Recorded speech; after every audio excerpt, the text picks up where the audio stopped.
Start பண்ணி cut பண்ணிட்டு start இல்ல நான் லைவா தான் ஓடுது. லைவா இது இந்த குளம் வந்து நம்ம திருமக்குளம் வந்து ஸ்ரீவில்லிபுத்தூர் நகரத்தினுடைய பெருமைன்னு சொல்லுது. 2000 வருஷங்களுக்கு முற்பட்ட இந்த குளத்துல நம்ம தெய்வமான குலதெய்வமான ஆண்டாள் குளிச்சிருக்காங்க. அப்படிப்பட்ட குளம். இந்த புனிதமான குளத்துக்குன்னு ஒரு பெரிய வரலாறு இருக்கு. இங்க பக்கத்துல இருக்கிற இந்த மேற்கு தொடர்ச்சி மலையிலிருந்து உற்பத்தி ஆகிற நதிகள் பூரா பெய்யனாறு குடகனாறு வழியா அந்த தண்ணீர் வந்து நேராக இங்க திரும்ப குளத்துக்கு வரும். அது வரபோது அந்த கம்மாய்கள் எல்லாம் நிரப்பிடும். இதுதான் மழை காலத்தில் நடக்கிறது. இந்த குளம் நிரம்பிருச்சுனாலே இந்த பக்கத்தில் இருக்க கம்மாய்களுக்கு தண்ணி போகும், பெரிய குளம் கம்மாய்க்கும் தண்ணி போயிடும்.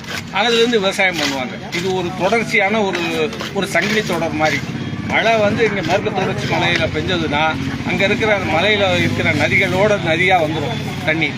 அந்த நதி வந்து கம்மாய்களை நிரப்பிட்டு இந்த குளத்துக்கும் வரும். இந்த திருமக்குளம் வந்து புனிதமானது. இது வந்து கோயிலுக்கு சொந்தமானது. இதில் வந்து என்னன்னு பார்த்தீங்கன்னா இறந்தவங்களுக்கு நீத்தார் கடன் செய்கிறது, இறந்தவங்களோட துணிமணி அவங்க வச்சிருந்த பொருளை பூரா இதில் போட்டு போயிடுறாங்க. அதில் கொடுமை பெண்களுடைய இந்த புடவை பாவாடை ரவிக்கை எல்லாம் இதில் போடுறாங்க. தயவு செஞ்சு அதை செய்யாதீங்க. தயவு செஞ்சு இதை குளத்தை புனிதமான குளம். உங்கள் வீட்டில் ஒரு சின்ன ஒரு தண்ணி தொட்டி இருந்தால் அதை நீங்கள் செய்வீங்களா?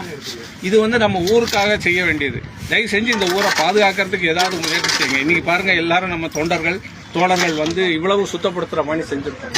காரணம் நாம தான்.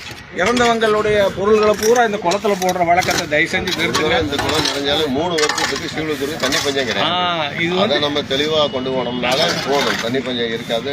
அழகா வந்துகிட்டு இருந்தோம். ரோட்டில இருந்து அங்கிருந்து சேனல் சிமெண்ட் சேனல் போடுறதுக்கு பிளான் பண்ணிக்கிட்டு இருக்கோம். கோடி ரூபாய் செலவாகுது. இருந்தாலும் ஒரு முயற்சி. இது ஏன் நம்ம மன்னர்கள் குளம் இந்த கம்மாய்கள்லாம் வெட்டினாங்கன்னா, இதுல அடியில தண்ணி தேங்கிச்சுன்னா அடியில பூமிக்கு அடியில நீரோட்டம் போகும்.